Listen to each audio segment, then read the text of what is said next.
الذي أحسن كل شيء خلقه وبدأ خلق الإنسان من طين ثم جعل نسله من سلالة من ماء مهين ثم سواه ونفخ فيه من روحه وجعل لكم السمع والأبصار والأفئدة قليلا ما تشكرون.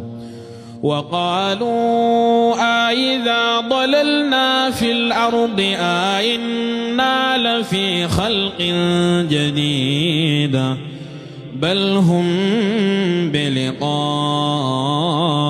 ربهم كافرون. قل يتوفاكم ملك الموت الذي وكل بكم ثم إلى ربكم ترجعون.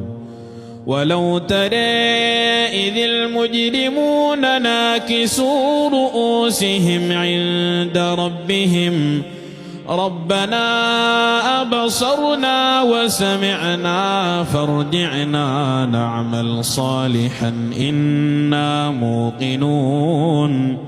ولو شئنا لآتينا كل نفس هداها ولكن حق القول مني لأملأن جهنم من الجنة والناس أجمعين فذوقوا بما نسيتم لقاء يومكم هذا إنا نسيناكم وذوقوا عذاب الخلد بما كنتم تعملون.